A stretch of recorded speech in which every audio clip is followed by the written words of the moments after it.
तो समझते हैं फ्लूइड मैकेनिक्स क्या है, क्या क्या अपन इसमें स्टडी करने वाले हैं। तो सबसे पहले जानते हैं कि फ्लूइड क्या है, व्हाट इज फ्लूइड। सबसे पहला क्वेश्चन अपना है what is fluid, what is fluid. जब ये समझेंगे तो आगे की बातें पता चलेगी। फ्लूइड क्या होता है, fluid is the substance which can flow, which can flow.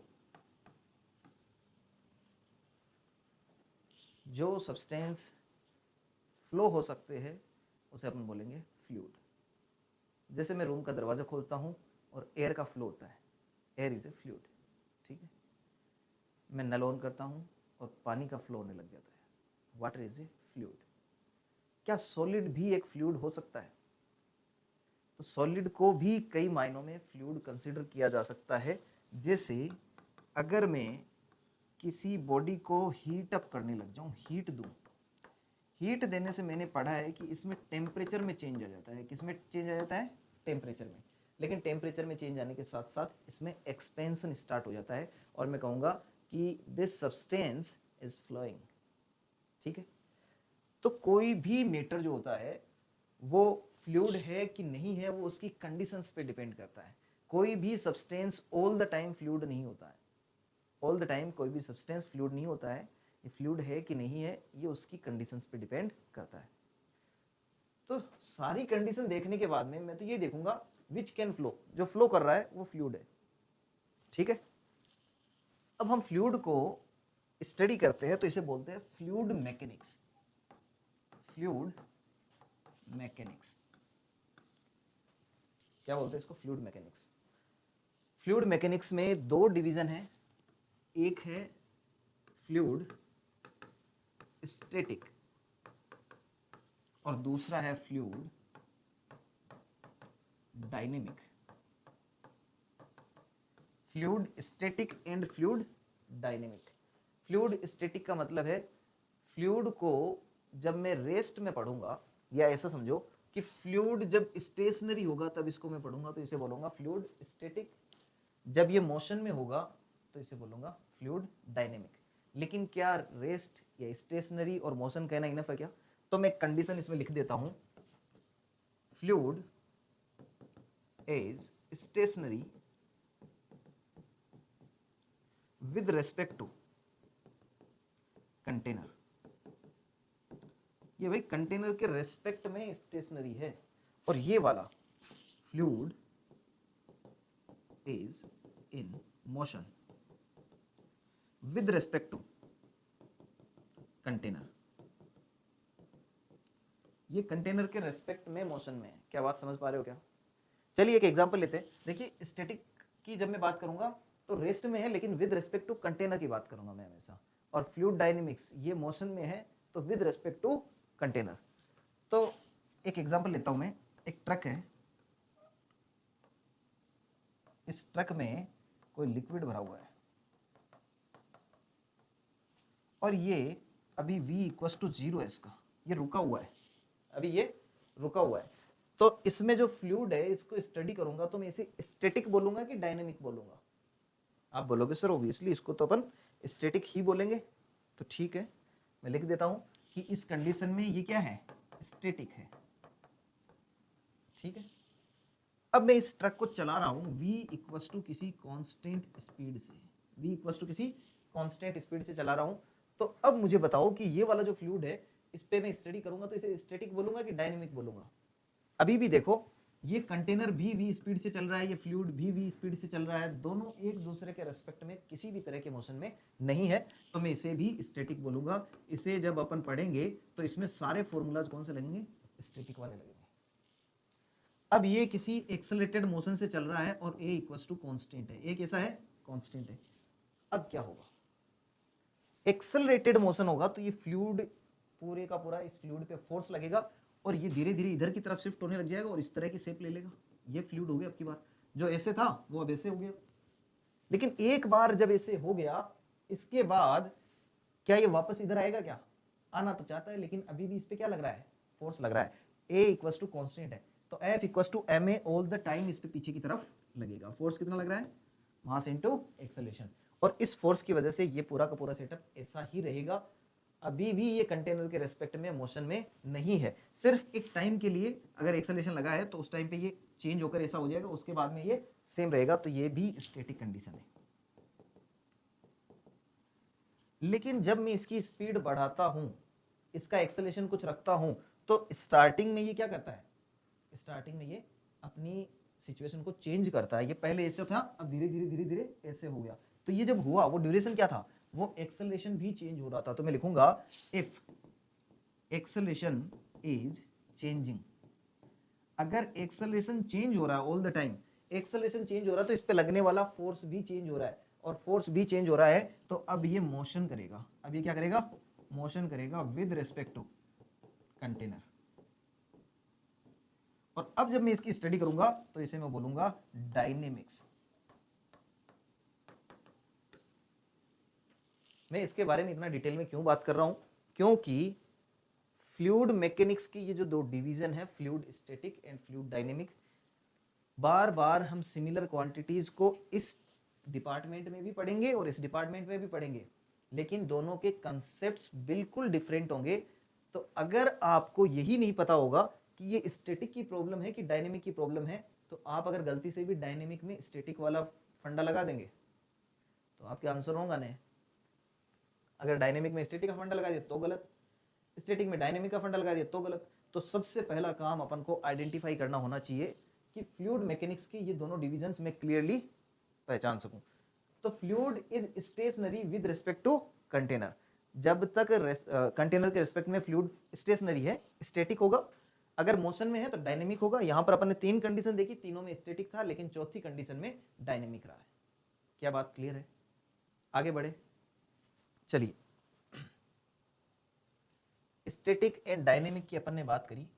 अब मैं बात करता हूं कि बोथ स्टैटिक एंड डायनेमिक को जब मैं स्टडी करूंगा तो फ्लूइड मैकेनिक्स का मतलब क्या है। फ्लूइड मैकेनिक्स, फ्लूइड मैकेनिक्स का मतलब है कि इस पे मैं न्यूटन्स लॉ अप्लाई करने वाला हूं। क्या अप्लाई करने वाला हूं? Newton's law. न्यूटन्स लॉ की स्टडी करने वाला हूं। और न्यूटन्स लॉ मैकेनिक्स पूरी किस पे बेस्ड है? पूरी मैकेनिक्स न्यूटन्स लॉ पे बेस्ड है, ठीक है ना। पूरी मैकेनिक्स न्यूटन्स लॉ पे बेस्ड है।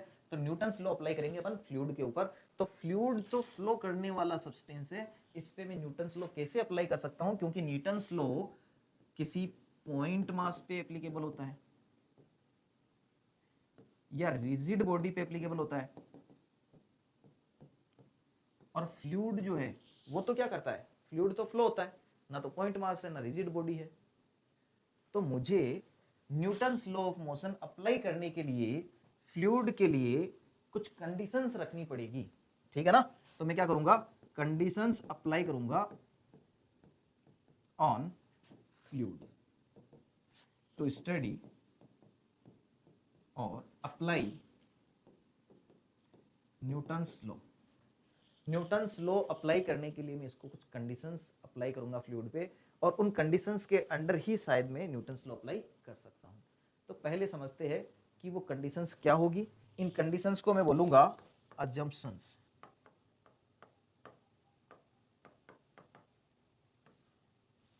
मैकेनिक्स को पढ़ने से पहले मुझे अज्यूम करना पड़ेगा कि भाई फ्लूइड ये वाली हरकत तो नहीं करेगा, और जब वो फ्लूइड ये अजम्पशंस को फॉलो करेगा तभी मैं उस पर न्यूटन्स लॉ अप्लाई करूंगा। अदरवाइज मेरे कंसेप्ट सारे बिखर जाएंगे वहीं पे, ठीक है। तो चलिए आगे बात करते हैं अजम्पशंस क्या है। जो फ्लूइड इन अजम्पशंस को फॉलो करेगा, विच fluid follows the assumptions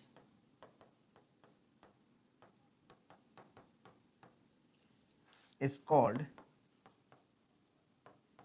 ideal fluid, is called ideal fluid।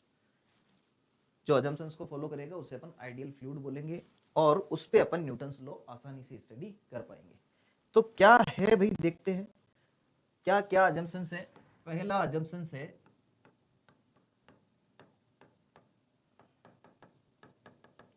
इनकम्प्रेसिबिलिटी।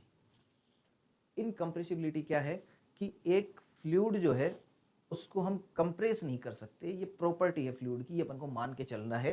हालांकि हम जानते हैं कि फ्लूइड जो होते हैं वो डिफरेंट डिफरेंट लेवल पे कंप्रेस किए जा सकते हैं, लेकिन मैं ये मान के चलूंगा कि इनकंप्रेसिबिलिटी, जिस फ्लूइड को अपन स्टडी कर रहे हैं वो इनकंप्रेसिबल है। ठीक है, वाई दिस अजम्पशन, इस अजम्पशन का क्या रोल है भाई, क्यों अपन इसको अप्लाई कर रहे हैं? तो अजम्पशन इसलिए अप्लाई कर रहे हैं क्योंकि सोचिए कि आप किसी लिक्विड को स्टडी कर रहे हैं, इस कंटेनर में रखे इस लिक्विड को आप स्टडी कर रहे हैं, और इस कंटेनर के ऊपर एक सिलेंडर, ये पिस्टन लगा हुआ है। अभी पिस्टन पे कोई फोर्स नहीं लगाया मैंने, तो इस कंटेनर का सेंटर ऑफ मास यहां पे है। क्या इतनी बात समझ में आती है? यह सेंटर ऑफ मास। अब जब मैं न्यूटन्स लॉ अप्लाई करूंगा तो मैं तो ऐसे बोलूंगा कि भाई यहां पे मैंने फोर्स अप्लाई किया है। कहां पे अप्लाई करता हूं फोर्स? सेंटर ऑफ मास पे। अगर मैं सेंटर ऑफ मास पे फोर्स नहीं लगाता हूं तो क्या होता है? तो डेफिनेटली टॉर्क भी प्रोड्यूस हो सकता है, बहुत सारी कंडीशंस बदल सकती है। तो मैंने मान लो कि सेंटर ऑफ मास पे फोर्स लगाया और इस लिक्विड को आपने कंप्रेस कर दिया। इस लिक्विड को आपने क्या कर दिया? कंप्रेस कर दिया, फोर्स लगा के। आपने इस लिक्विड को फोर्स लगा के कंप्रेस कर दिया। कंप्रेस कर दिया तो अब इसका सेंटर ऑफ मास तो शिफ्ट हो गया। सेंटर ऑफ मास पहले यहां था, अब कहां चला गया? डाउन चला गया। अब जो फोर्स लग रहा है वो कहां लग रहा है? वो तो पिस्टन पे लग रहा है। क्या सेंटर ऑफ मास पे लग रहा है? क्या नहीं लग रहा। तो इस फोर्स की प्रॉपर्टीज डिफरेंट होगी, इस फोर्स के इफेक्ट डिफरेंट होंगे, इस फोर्स के इफेक्ट डिफरेंट होंगे। तो अगर ये कंप्रेसिबल होता है फ्लूइड और किसी भी कंडीशन में ये कंप्रेस हो जाता है तो इसका सेंटर ऑफ मास शिफ्ट हो जाएगा। सेंटर ऑफ मास शिफ्ट हो गया तो जो भी फोर्स में लगा रहा हूं उसकी इफेक्ट चेंज हो जाएंगे। तो मैं इस पे न्यूटन्स लॉ अप्लाई नहीं कर सकता, मेरी सारी कैलकुलेशंस रॉन्ग हो जाएगी। तो मैं यहां पे लिखता हूं, if centre of mass of fluid और body changes, then effect of force acting on it also changes, and Newton's laws of motion are not applicable on these type of substance. इस तरह के सब्सटेंस पे भी Newton's laws of motion applicable नहीं है। तो compressibility, इनकंप्रेसिबिलिटी, तो यहां पे मैं लिख देता हूं, fluid can not be compressed. ये मेरा पहला अजम्पशन है।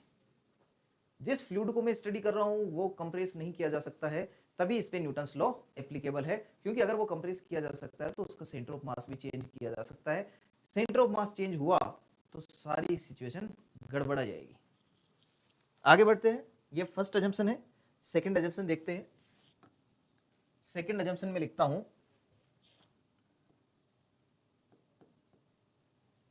फर्स्ट इनकंप्रेसिबिलिटी है और सेकंड है non viscous fluid.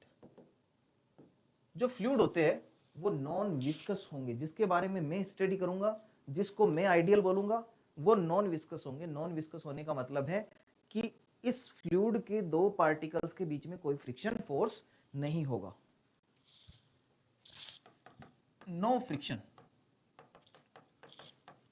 Between two particles of fluid and particles of fluid and particles of fluid and container।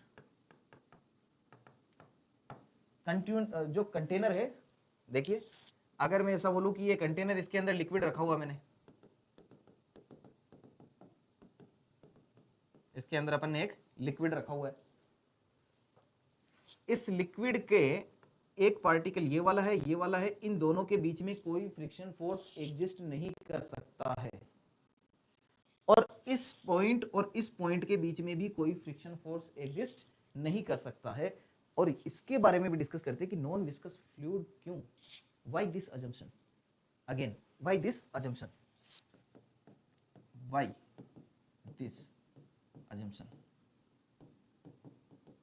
कि ये अजम्पशन अपन ने क्यों रखा हुआ है। देखिए एक एग्जांपल लेते हैं, मान लीजिए मैंने एक लिक्विड, एक कंटेनर में दो तरह के लिक्विड रखे हैं, एक की वैल्यू ρ1 है डेंसिटी और दूसरे की डेंसिटी ρ2 है। हमने पढ़ा हुआ है कि ग्रेविटेशनल फोर्स की वजह से हाई डेंसिटी वाला मटेरियल नीचे चला जाता है, लो डेंसिटी वाला ऊपर आ जाता है। तो मैं यहाँ कहूंगा ρ2 इज ग्रेटर देन ρ1, ये ρ2 है, ρ2 इज ग्रेटर देन ρ1। इसकी डेंसिटी ज्यादा है, इसकी डेंसिटी कम है, ये नीचे है ये ऊपर है। और डेफिनेटली ये v वॉल्यूम है और ये भी कितना वॉल्यूम है v। तो अगर मैं पहले वाले का मास m1 बोल दूं, पहले वाले का मास कितना है m1, दूसरे वाले का मास है m2, तो m1 इक्वल्स टू आ जाएगा ρ1 इंटू वी और m2 इक्वल्स टू आ जाएगा ρ2 इंटू वी। मैंने इस आधे कंटेनर को ही v बोला है, ठीक है। तो दोनों का सेम वॉल्यूम है, तो मैं कहूंगा m1 equals to ρ1 into V, m2 equals to ρ2 into V. क्योंकि ρ2 ज्यादा है ρ1 कम है, तो definitely m2 is greater than m1। m2 का मास ज्यादा है, m1 का मास कम है। जिसका मास ज्यादा होता है सेंटर ऑफ मास उसी की तरफ शिफ्ट हो जाता है। तो अभी जब मैं इसको इनिशियली देखता हूं, इसका सेंटर ऑफ मास यहां पे है, सेंटर ऑफ मास इस बॉडी के सेंटर में ना होकर थोड़ा सा नीचे। क्या अभी मैं इसको स्टडी कर सकता हूं? डेफिनेटली कर सकता हूं। किसी भी बॉडी का सेंटर ऑफ मास कहीं पर भी हो, मैं उसको स्टडी कर सकता हूं, लेकिन ड्यूरिंग स्टडी इसका सेंटर ऑफ मास चेंज नहीं होना चाहिए। अब मैं देखता हूं इसको, अगर मैंने इसको घुमाना स्टार्ट कर दिया, अगर मैंने इसको घुमाना स्टार्ट कर दिया इस बॉडी को, तो इसको घुमाने से क्या होगा, इसको घुमाने से ये वाले जो पार्टिकल्स है, ये अगर इसके साथ फ्रिक्शन में हुए तो ये पार्टिकल्स इधर की तरफ, देखो जैसे ही ये इधर घूमेगा तो ये क्या करेगा, अपने साथ इन पार्टिकल्स को भी चलने को बोलेगा, इन पार्टिकल्स को अपने साथ चलने को बोलेगा। तो ये वाला जो लिक्विड है, ये वाला यहां से धीरे धीरे ऐसे करके उठ जाएगा और यहां से धीरे धीरे ऐसे करके उठ जाएगा। अब ये लिक्विड अपनी जगह से शिफ्ट होकर इधर आ चुका है और ये वाला लिक्विड अपनी जगह से शिफ्ट होकर किधर आ चुका है, ऊपर। तो एक लिक्विड इस तरफ हो गया, एक लिक्विड इस तरफ हो गया, क्या सेंटर ऑफ मास सेम जगह पे रहेगा क्या? और अगर मैं इसको काफी टाइम तक ज्यादा करूं तो ये लिक्विड ऐसे होते होते पूरी तरह मिक्स हो जाएगा और मिक्स होने के बाद में इसका जो सेंटर ऑफ मास है वो कहां पहुंच जाएगा, सेंटर में। तो मैंने स्टडी करना स्टार्ट किया, उससे पहले इसका सेंटर ऑफ मास कहां था, नीचे, और ड्यूरिंग स्टडी चलते चलते इसका सेंटर ऑफ मास शिफ्ट हो गया। तो जहां पे मैं फोर्स अप्लाई कर रहा हूं, जो फोर्स अप्लाई कर रहा हूं, जिसका इफेक्ट मैं मान के चल रहा हूं, वो इफेक्ट उसका नहीं रहेगा, चेंज हो जाएगा। तो इस वजह से मैं कहता हूं कि ये जो फ्रिक्शन है उसको एलिमिनेट करना अपन को। यहां पे क्या है, फ्रिक्शन, इस फ्रिक्शन को ही मुझे खत्म करना है, इस फ्रिक्शन को खत्म करना है। तो मैं बोलूंगा कि नॉन विस्कस फ्लूइड है, फ्लूइड जिसको मैं स्टडी करूंगा वो नॉन विस्कस होगा, उसी को मैं बोलूंगा आइडियल फ्लूइड। क्या बात क्लियर होगी क्या? तो दो ही अजम्पशंस अपन लेकर चलेंगे। एक फ्लूइड को जब मैं स्टडी करूंगा तो उसके दो अजम्पशंस लेकर चलेंगे, एक तो इनकम्प्रेसिबल होगा, दूसरा नॉन विस्कस होगा। क्या बात क्लियर होगी क्या? चलिए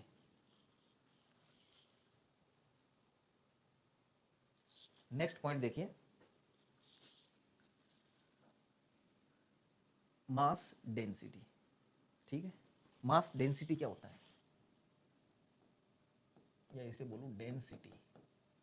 डेंसिटी हमने बहुत पहले से पढ़ते आए इसको, और बहुत ही लाइटली अपन इस टॉपिक को लेते हैं डेंसिटी को। तो यहाँ पे फ्लूइड में डेंसिटी का क्या रोल है वो समझते हैं। डेंसिटी का यहाँ पर बहुत ही ज्यादा इंपॉर्टेंट रोल है, और जितना हल्के में आपने लिया आज तक डेंसिटी को, उतना ही सातिर निकलेगा। यहाँ पे इसने अपना जाल फैला रखा भाई। डेंसिटी देखो, डेंसिटी क्या होता है, मास पर यूनिट वॉल्यूम, मास पर यूनिट वॉल्यूम। डेंसिटी की डेफिनेशन होती है मास पर यूनिट वॉल्यूम। इसे अपन रो से रिप्रेजेंट करते हैं और इसे लिखते हैं m अपॉन v। इतनी कहानी सबको पता है। मास को केजी में लिखते हैं, इसको मीटर क्यूब में लिखते हैं, और ये डेंसिटी की यूनिट हो गई। ये बातें तो पता है सबको, ठीक है। अब डेंसिटी इस फ्लूइड में क्यों इंपॉर्टेंट है उस चीज को समझते हैं, ठीक है ना। डेंसिटी के इफेक्ट क्या क्या हो सकते हैं वो चीज देखते हैं। एक एग्जांपल लेते हैं कि एक कंटेनर है, मान लो पिछली बार की तरह सेम कंटेनर है, एक कंटेनर है, इसमें मैंने अलग अलग डेंसिटी के लिक्विड भर दिए। ये रो 1 है, ये रो 2 है, ये रो 3 है, रो 1, रो 2 एंड रो 3। मैंने 3 डिफरेंट डेंसिटी के लिक्विड को इस कंटेनर में भर दिया है। सबसे पहले तो position of liquid, position of liquid किस पर डिपेंड करने वाली है? पोजीशन ऑफ लिक्विड डेंसिटी पे डिपेंड करने वाली है। डेंसिटी जिसकी सबसे ज्यादा होगी वो सबसे नीचे जाएगा, जिसकी थोड़ी कम होगी वो ऊपर आ जाएगा, जिसकी ज्यादा कम होगी वो और ऊपर रह जाएगा। और जैसे जैसे लिक्विड की पोजीशन चेंज होती है, पोजीशन जैसे जैसे चेंज होती है वैसे वैसे ही हमें पता चलता है कि पोजीशन के अकॉर्डिंग ही क्या डिवाइड होता है? प्रेशर। तो किसका प्रेशर ज्यादा होगा, किसका प्रेशर कम होगा, ये किसकी वजह से चेंज हो रहा है? डेंसिटी की वजह से। अपन ने 3 लिक्विड को मिक्स करके छोड़ दिया, ये अपने हिसाब से मैनेज हो गए, लेकिन हमने देखा कि जो लिक्विड जिसकी डेंसिटी सबसे कम थी उसका प्रेशर भी कम हो गया, जिसकी डेंसिटी ज्यादा थी उसका प्रेशर भी ज्यादा हो गया, है ना। नेक्स्ट एक पॉइंट देखते हैं। अगर मैं कहूं कि एक कंटेनर है, इसमें मैंने equal mass of 2 different substance लिया, equal mass of different density, equal mass of different density में लेता हूं तो इसकी total density rho equals to आती है 4, ठीक है। और अगर इसी कंटेनर में मैं इक्वल वॉल्यूम लेता हूं फॉर, इसी कंटेनर में अगर मैं ऐसा बोलूं for equal volume its density becomes 3। Equal मास जब मैंने लिया तो इसकी डेंसिटी कितनी आई? 4। और इक्वल वॉल्यूम जब मैंने लिया तो इसकी डेंसिटी कितनी आती है? 3। तो हमें अब बताना है कि what are the actual densities rho 1 and rho 2। एक लिक्विड है जिसकी डेंसिटी रो 1 है, दूसरे की रो 2 है। जब मैं इसका इक्वल मास लेता हूं, इक्वल मास का मतलब समझ रहे हो, 1 kg, दोनों 1 kg लिए, तो ये टोटल कितना हो गया? 2 kg। लेकिन इसकी डेंसिटी जब मैंने चेक करी तो कितनी आई? मान लो 4। और for equal volume its density become 3। दोनों को अगर सेम कंटेनर से मैंने भरा और इसके अंदर फिल किया तो इसकी जो डेंसिटी है वो कितनी आ जाती है? 3। तो देखो क्या करने का है। पहले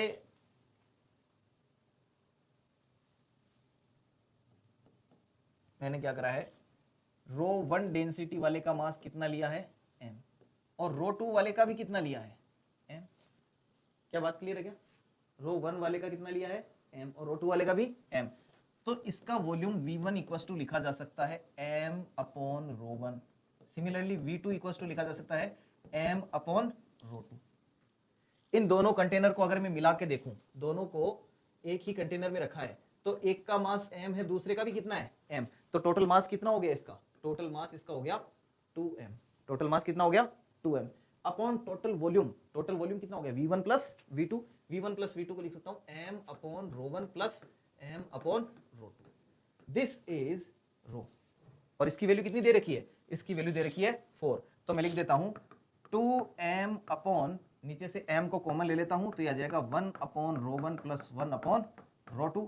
m से m कैंसिल हो जाएगा, रो 1 रो 2 का एलसीएम लूंगा, रो 1 रो 2 ऊपर आ जाएगा, तो 2 rho 1 rho 2 upon rho 1 plus rho 2 equals to कितना है? 4। This is equation number 1।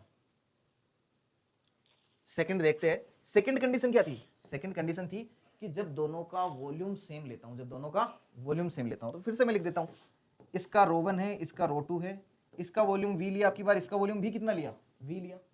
इसका मास m1 इक्वल टू क्या हो जाएगा? रो 1 इंटू वी, क्योंकि ये रो 1 रो 2 अलग अलग है, v दोनों का सेम है, तो m1 m2 भी अलग अलग होंगे। तो m1 इक्वल टू आ जाएगा rho 1 into V, m2 equal to आ जाएगा rho 2 into V. Total mass of substance कितना हो जाएगा? m1 plus m2 upon total volume कितना हो जाएगा? v plus v। m1 plus m2 को लिखा जाएगा rho 1 v plus rho two v upon में v प्लस वी कितना हो गया 2v।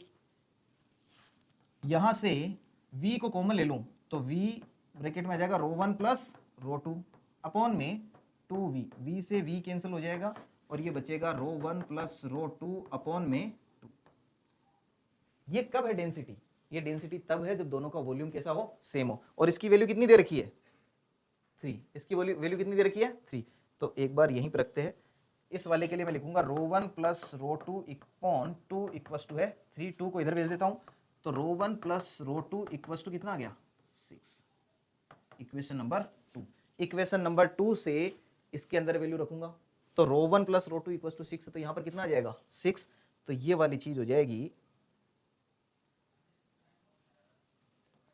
ये वाली चीज हो जाएगी 2 rho one rho two upon rho one plus rho two equals to है 4। 2 से 4 कैंसिल हो जाएगा 2 और रो वन प्लस रो टू की जगह मैंने रख दिया 6। इसकी वैल्यू 6 रखूंगा तो ये इधर चला जाएगा 12 हो जाएगा। तो rho one rho two equals to आ जाएगा 12। तो इस इक्वेशन को इधर लिख देता हूँ, rho one rho two equals to कितना है 12। ये दो इक्वेशन आ गई। अब तो बहुत आसान हो गया। Rho one plus rho two equals to कितना है 6, rho one into rho two कितना है 12। इन दोनों को सोल्व करके अपन रो वन रो टू की वैल्यू फाइंड आउट कर सकते हैं। ठीक है, तो इनको इक्वेशन को सोल्व करें। कैसे करेंगे देखो, rho one rho two equals to 12 है तो रो वन इक्वस टू कितना हो जाएगा 12 अपॉन रो वन। इस 12 अपॉन रो वन की वैल्यू यहां पे रख दूंगा तो 12 upon rho one plus rho one equals हो जाएगा 12 अपॉन रो टू। तो 12 upon rho two plus rho two equals हो जाएगा 6। ये आ जाएगा 12 प्लस रो टू का square equals to 6 rho two. क्या बन गई है क्वाड्रेटिक इक्वेशन। इस क्वाड्रेटिक इक्वेशन को कैसे सोल्व करेंगे भाई, रो टू का square minus 6 rho two plus 12 equals two 0। इसका इक्वेशन का सॉल्यूशन क्या होता है, रो इक्वस टू हो जाएगा प्लस माइनस, ये रो टू है, रो टू इक्वस टू हो जाएगा plus minus minus B plus minus root में B square minus 4ac upon 2a। ये तो डायरेक्ट सॉल्यूशन है श्रीधराचार्य। किसी भी क्वाड्रेटिक इक्वेशन का डायरेक्ट सॉल्यूशन ये है। बाकी दूसरा सिस्टम होता है कि इसको अगर तुम फॉर्मूलाज में ब्रेक कर लो, इसको दो पार्ट्स में स्प्लिट करना है जिसका मल्टीप्लिकेशन 12 आना चाहिए, सम 6 आना चाहिए, तो दूसरा वहां से भी अपन रूट फाइंड कर सकते हैं। ठीक है, तो ये वाली चीज हो गई है अपने पास डेंसिटी। ठीक है, तो यहां से अपन को ये पता चलता है कि भाई डेंसिटी का रोल इसमें बहुत ज्यादा इंपॉर्टेंट है। देखिए पीछे वाले में अपन ने करा कि डेंसिटी जो है, डेंसिटी क्या होता है, मास अपॉन वॉल्यूम होता है। डेंसिटी को यहां पर हल्के में नहीं लेना है, डेंसिटी से बहुत सारी प्रॉपर्टी चेंज होती रहेगी, तो डेंसिटी को ध्यान में रखना है। डेंसिटी का एक और पॉइंट है, वो और स्टडी कर लेते हैं।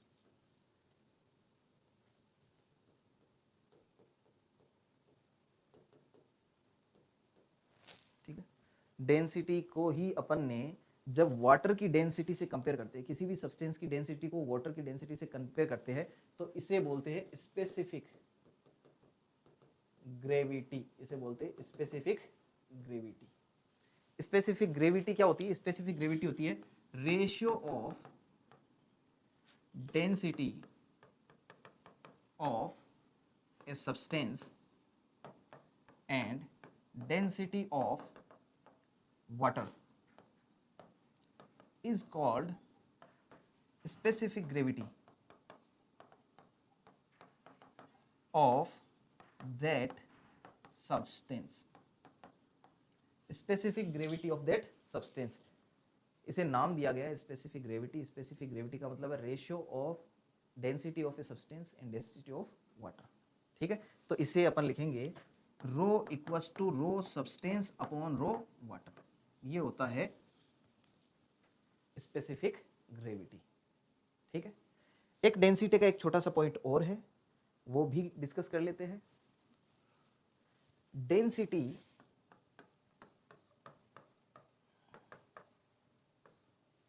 डेंसिटी क्या होती है, डेंसिटी एक स्पेसिफिक क्वांटिटी होती है फॉर सम स्पेसिफिक कंडीशंस। देखो किसी भी मटेरियल की डेंसिटी किसी भी कंडीशन पर किसी दूसरे मटेरियल से मैच नहीं कर सकती, ठीक है ना। तो मैं लिखूंगा density is a specific quantity of a substance under some condition. क्या बोलना चाह रहा हूं मैं, अगर मैं वाटर की बात करूं कि वाटर की डेंसिटी 0 डिग्री सेल्सियस पे कुछ होती है रो, तो इसी टेम्परेचर पे किसी अदर सब्सटेंस की डेंसिटी सेम नहीं हो सकती, ये सिर्फ वाटर की ही होगी, ये स्पेसिफिक क्वांटिटी है, ठीक है ना। तो density is a specific quantity under some condition. तो 0 डिग्री पे जो वाटर की डेंसिटी होगी वो 50 डिग्री पे किसी और की हो सकती है, लेकिन सेम कंडीशंस के लिए, सेम प्रेशर सेम